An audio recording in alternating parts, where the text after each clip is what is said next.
আসসালামু আলাইকুম ওরহমতুল্লাহ। আলহামদুলিল্লাহি ওয়াসসালাতু ওয়াসসালামু আলা নবিয়িহি আম্মা বাদ। সম্মানিত ভিউয়ার্স, আমাদের আজকের প্রোগ্রাম যারা যেখান থেকে দেখছেন সবাইকে জানাচ্ছি শুভেচ্ছা এবং অভিনন্দন।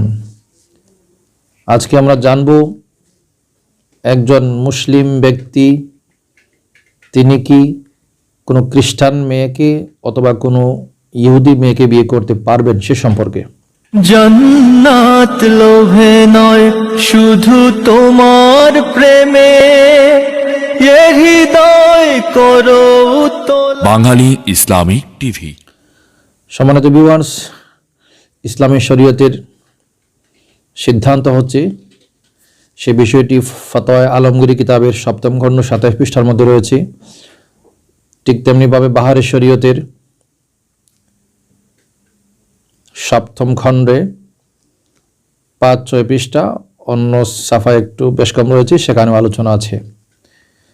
যদি কোনো মুসলিম পাত্র মুসলিম পাত্রী না পান, অথবা তিনি যে জায়গায় আছেন সেখানে তার জন্য মুসলিম পাত্রী পাওয়া যাচ্ছে না, এমত অবস্থায় তিনি ইহুদি কোনো পাত্রী অথবা খ্রিস্টান কোনো পাত্রীকে বিয়ে করতে পারবেন।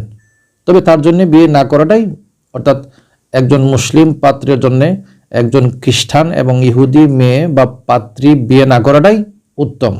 কারণ যদি কোনো মুসলিম পাত্র ইহুদি অথবা খ্রিস্টান কোনো পাত্রীকে বিয়ে করেন বা সংসারে নিয়ে আসেন, অনেক ঝামেলা আছে, অনেক সমস্যা আছে। তো তার জন্য অবকাশ রয়েছে, যদি তিনি মুসলিম কোনো পাত্রী না পান বা মিলাইতে না পারেন, তখন একজন মুসলিম পাত্র হয়ে একজন খ্রিস্টান অথবা ইহুদি পাত্রীকে বিয়ে করতে পারেন। তবে সেখানে একটি কথা বলা আছে, আমাদের দেশে অথবা বর্তমান মুসলিম বিশ্বে এমন অনেক ইহুদি বা খ্রিস্টান রয়েছেন, তারা মূলত তাদের খ্রিস্টান ধর্মের মধ্যে এখনও টিকে থাকতে পারেনি, অথবা ইহুদিদের মধ্যে এখনও অনেক ইহুদি এমন রয়েছে যা তার ইহুদিয়তের মধ্যে টিকে থাকতে পারেনি। কারণ কিছু কিছু ইহুদি বা বেশিরভাগ ইহুদি এবং খ্রিস্টান তাদের সেই ধর্ম থেকে বিচ্যুত হয়ে কাফির মুশরিকে পরিণত হয়ে গিয়েছে।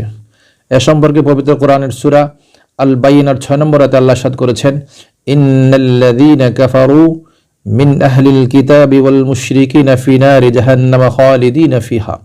আল্লাহ বলছেন, নিশ্চয়ই ইহুদি এবং খ্রিস্টানদের মধ্য থেকে, অর্থাৎ আহলে কিতাব, তাদেরকে বলা হয় বর্তমান সময়ের খ্রিস্টান এবং বর্তমান সময়ের ইহুদি। তো বর্তমান সময়ের ইহুদি খ্রিস্টানদের মধ্যে অনেক লোক এমন হয়ে গেছে যে তারা কাফির হয়ে গিয়েছে। তো ওই সমস্ত ইহুদি এবং খ্রিস্টান যারা তাদের নিজ ধর্ম থেকে বা নিজ ধর্মের নামমাত্র আছে, কিন্তু কথায় কাজে আকীদায় আমলে তারা কাফেরের মতো বা মুশরিকের মতো হয়ে গিয়েছে, ওদের শেষ ঠিকানা হচ্ছে ফি নারি জাহান্নামা খালিদিনা ফিহা, তারা জাহান্নামে থাকবে চিরকাল পর্যন্ত। সুতরাং আহলে কিতাব অর্থাৎ ইহুদি খ্রিস্টানদের মধ্য থেকে পাত্রী বিয়ে করা অবকাশ রয়েছে, যদি সেই পাত্রী তার খ্রিস্টান ধর্মের মূল আদর্শের উপর ঠিকে থাকে, অথবা ইহুদি পাত্রী তার মূল শিক্ষা বা আদর্শের উপর ঠিকে থাকে। আর সে যদি তার ইহুদিয়ত থেকে বা নাসরানিয়ত থেকে সরে এসে দাহরিয়া বা নাস্তিক হয়ে যায় বা কাফির হয়ে যায়, তাহলে ওই সমস্ত ইহুদি পাত্রীকে বিয়ে করা যাবে না। সম্মানিত ভিউয়ার্স, সেখানে আরেকটি কথা আমাদের বলে রাখা ভালো বা জেনে রাখা ভালো, মুসলিম মেয়ে কিন্তু কখনো অমুসলিম অর্থাৎ কখনো খ্রিস্টান পাত্রের কাছে বিয়ে বসতে পারবে না।